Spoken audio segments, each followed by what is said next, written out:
Not a pressed flower, not a memorial card, not a folded letter from a grandmother the family had never met.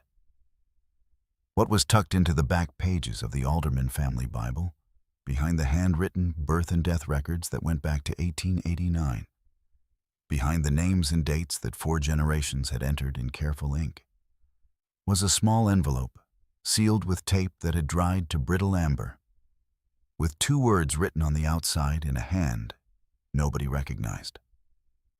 The word said, "Forgive me." That envelope and the single item inside it had been sitting inside that Bible on a shelf in a parlor in Pender County, North Carolina, for 53 years. It had been moved twice when the family moved. It had survived a flood in 1999 that took most of the basement. It had sat on its shelf while 4 family members died and 2 grandchildren were born, and the town of Burgaw changed around it in the way that small southern towns change, slowly and without saying so. The Bible belonged to the estate of Francis Alderman, who died in March of 2024 at 91 years old. It was his granddaughter, Leah, who found the envelope during the estate clearing, who opened it, and who understood within 60 seconds that whatever was inside it was not something she could put back on the shelf. What it held, and whose name it finally put to a 53-year-old murder, and what the town of Burgaw did when the truth came out.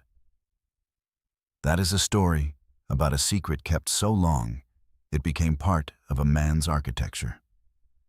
But to understand why the secret existed, you have to understand first who was killed. And to understand who was killed, you have to go back to Pender County in 1971. Pender County in the early 1970s was tobacco and turpentine country, low and flat and crossed by blackwater creeks that ran the color of strong tea. Through stands of longleaf pine, and the communities along its roads were the kind that organized themselves around 3 or 4 anchoring families whose names appeared on church rolls and county commission minutes and school board letterheads going back past living memory. Burgaw was the county seat, a quiet town of a few thousand people with a courthouse square and a diner on Main Street called the Pender Plate that had been operating under the same family since 1952, and that served the best chess pie in 3 counties, which is the kind of detail that seems trivial until you understand that the Pender Plate was where everyone went after everything.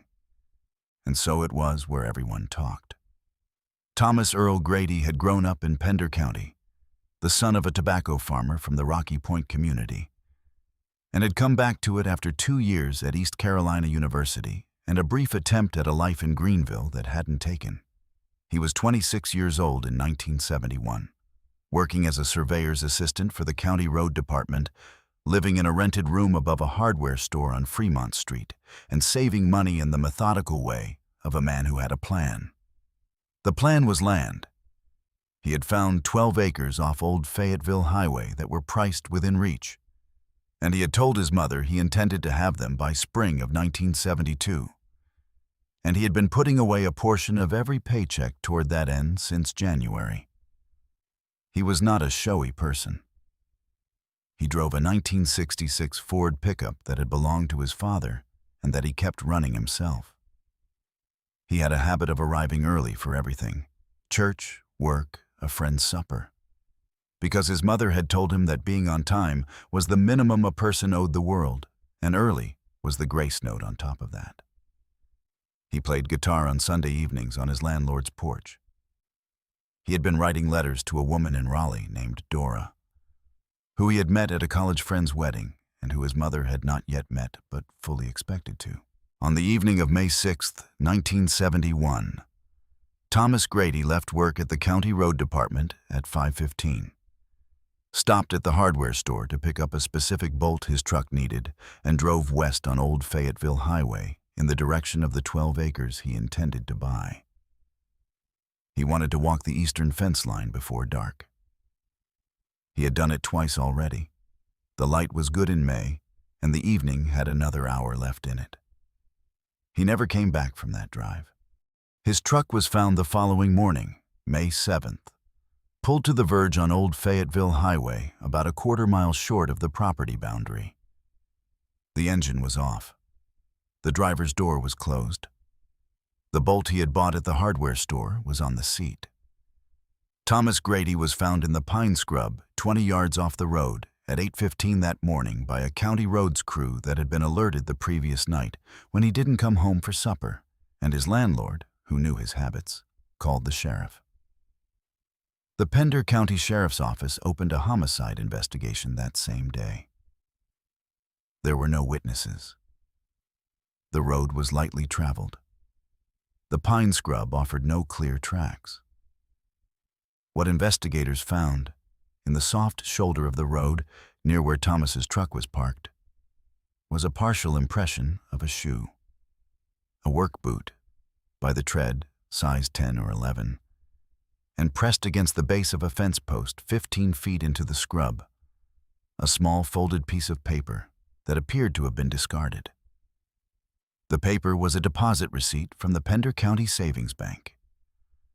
The date on it was May 5, 1971, the day before Thomas Grady died. The account name on the receipt was partially obscured by a mud smear, and the name that remained legible was F. Auld. It was logged, it was photographed, it was placed in the evidence file. No one at the time connected it to any specific individual, because the partial name could have belonged to a dozen people in the county and because the focus of the investigation in its early days was elsewhere, on Thomas's relationships, his finances, any dispute that might have produced an enemy. Thomas Grady had no enemies. Nobody who was asked could name one. The deposit receipt sat in the evidence file. Its partial name sat there with it, waiting for someone to ask the right question. Nobody did. Not for 53 years. Chief Deputy Merle Hinson of the Pender County Sheriff's Office was 52 years old in 1971 and had been in law enforcement in that county for 24 years. He was a careful man who documented everything and trusted nothing he hadn't seen twice. And he carried the Grady case with a tenacity that his colleagues respected without entirely understanding. Because there were other cases and other pressures. And Thomas Grady was a young man from Rocky Point who had no political connections and no family with the resources to sustain public attention the way that some families could. But Hinson's mother had grown up 2 miles from the Grady family farm, and he had known Thomas since Thomas was a child. And that was a fact he had disclosed and that his supervisors had accepted. And it meant that the Grady case was not going to be set aside while Merle Hinson was in the department. In the summer of 1971, he developed 2 persons of interest. The first was a man named Curtis Webb, a laborer from the Willard community who had been involved in a land dispute with Thomas's father the previous year, a dispute over a shared drainage easement that had become bitter enough to produce 2 written complaints. Webb was brought in, questioned, and eliminated when his wife and 2 neighbors placed him at a fish fry in Rocky Point on the evening of May 6th. The alibi was solid. The second thread was the deposit receipt. Hinson spent 6 weeks in the fall of 1971 working through every account holder at Pender County Savings, whose name began with the letters F and Auld. There were 9. He interviewed all 9. None of them produced a result that could be tied to the evidence or the timeline. One of those 9 account holders was Francis Alderman of Burgaw. Francis Alderman was 38 years old in 1971, a tobacco broker with a small office on Main Street, a deacon at First Baptist, and the father of 2 daughters. He had grown up in Burgaw and was, by any measure that Pender County applied to such things, an established and trusted member of the community. He told Deputy Hinson he had no knowledge of Thomas Grady or of the evening of May 6th beyond what anyone in the county knew from the news. He was cooperative, unhurried, and as Hinson noted in his case file afterward, entirely composed. Too composed, Hinson wrote. But that was a feeling, not a fact, and feelings didn't close cases. The investigation formally slowed in 1973 and was reclassified as inactive in 1976. Merle Hinson retired in 1981. He took nothing from the case file. Those records belonged to the county. But he wrote a 3-page personal summary of the case that he kept in a locked box in his house. And in that summary, he wrote Francis Alderman's name with a question mark beside it. He told his wife about it once. He told no one else. Merle Hinson died in 1998. The question mark died with him. By 1980, 9 years after Thomas Grady died, his family had redistributed grief the way families do, carrying it in different portions, in different ways, without ever setting it down entirely.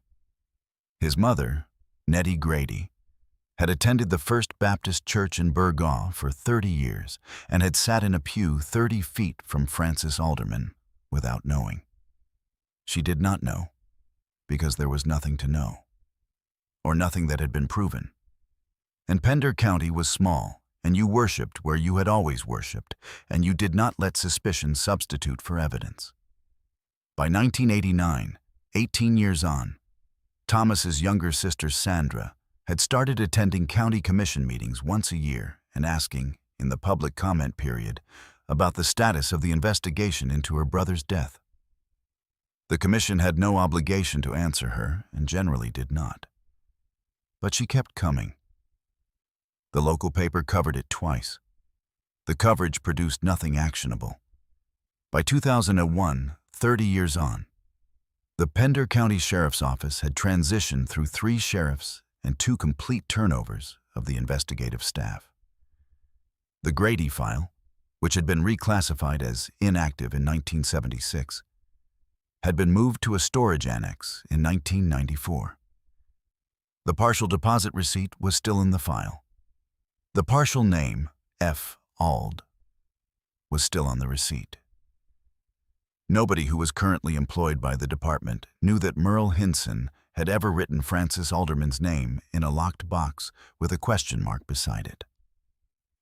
By 2012, Francis Alderman was 79 years old, retired from the tobacco brokerage, a fixture at First Baptist and at the Pender Plate, known for the Christmas Eve donation he made every year to the county food bank. His wife had died in 2008. His daughters were in their 50s. He lived alone in the house on Magnolia Street, where he had raised his family. And he was, to everyone who knew him, a man who had given a great deal to his community over a long life. His granddaughter Leah was 8 years old in 2012, and she liked to sit in his parlor and look at the old Bible on the shelf.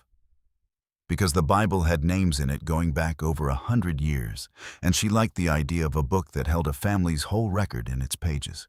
She had no idea what else it was holding. Every case on this channel is built from careful, sustained research.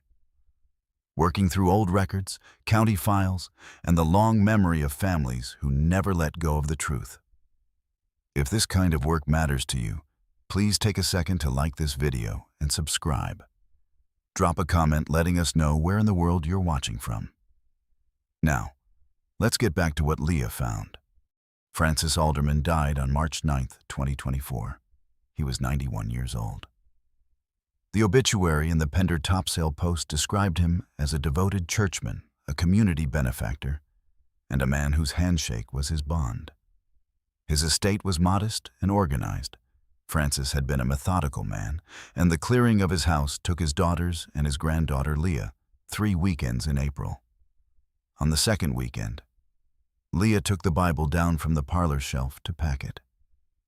And as she lifted it, the back cover fell open, and the envelope slipped halfway out. She saw the tape. She saw the handwriting. She saw the 2 words. She opened it at the kitchen table with her mother watching. Inside was a single folded piece of paper, a deposit receipt from Pender County Savings Bank dated May 5, 1971. The account name was fully legible. The name was Francis C. Alderman. The receipt was not the original. It was a photocopy, made at some point after the original was logged into evidence, and on the back of it, in the same unrecognized handwriting as the envelope, were 4 lines. This was mine. It was in my pocket that night. I took it from the file in 1972. I have prayed about this every day of my life, and I do not know if that is enough. Forgive me. Leah called the Pender County Sheriff's Office that afternoon. She was 20 years old. Detective Wanda Corbett of the Cold Case Unit received the call, drove to the house on Magnolia Street, and sat at the kitchen table with Leah and the receipt and the Bible for 2 hours. Then she drove back to the department and pulled the Grady file from the storage annex. The original deposit receipt was still in the file. The mud smear was still on the name. The partial letters, F. Ald, were still visible. What was also in the file, which Corbett had not previously reviewed because she had not previously had reason to, was Merle Hinson's 1971 interview notes. 3 pages, handwritten, dated October 1971. At the bottom of the 3rd page, in Hinson's careful script, F. Alderman, account confirmed, no direct evidence, no further action at this time. Instinct says otherwise. Corbett submitted the photocopy to the State Crime Lab in Raleigh for analysis. The paper and ink dating came back consistent with 1971 to 1972. The handwriting was compared against known samples from Francis Alderman's business records and confirmed as his. The confession was real. The DNA question came next. The original deposit receipt had been in evidence storage for 53 years, handled by multiple people over multiple decades. But it had also been sealed inside a plastic evidence envelope since 1971. And Corbett sent it to the state lab with a specific request. Check the gummed edge of the evidence envelope's original seal, which Francis Alderman had handled when he removed the receipt and resealed the envelope after his visit to the file room in 1972. Touch DNA from a 53-year-old envelope seal is a long shot. Corbett knew that.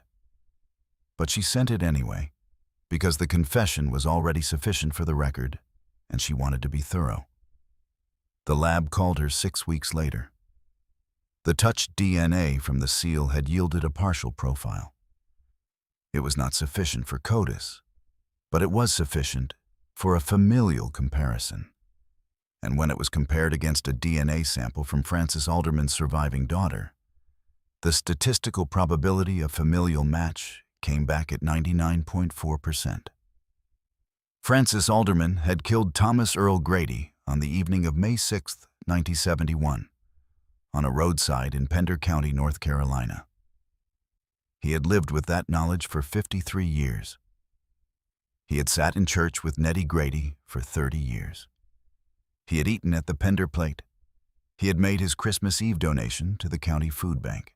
He had died at 91, in his own bed, in the house where he had raised his daughters, having never once, in any conversation anyone could recall, given any indication that he was anything other than what he appeared to be.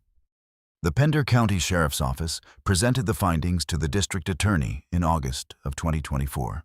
A formal case closure naming Francis C. Alderman as the perpetrator was filed in September. The D issued a public statement. The Pender Topsail Post ran the story on the front page. Burgaw absorbed it the way small southern towns absorb things that overturn what they thought they knew. With a silence that lasted about 4 days, and then with conversations that went on for much longer. Thomas Earl Grady's sister Sandra, who had stood up at county commission meetings for 20 years and asked about her brother's case, was 76 years old when the sheriff's office called her.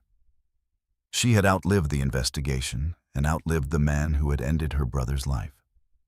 She said, when she was asked how she felt, that she felt the way she imagined you felt when something you had been holding for a very long time was finally allowed to be set down. Thomas was 26 years old in May of 1971. He drove a truck that had belonged to his father.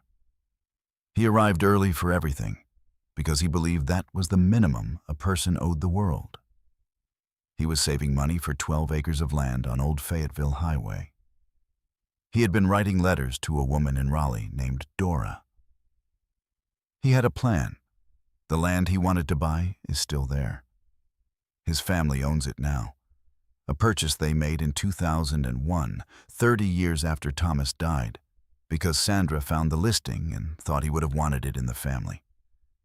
There is nothing on it but pine trees and Blackwater Creek and the particular light that filters through longleaf pine in the morning, which is a very good light. There are 3 questions I want to leave you with.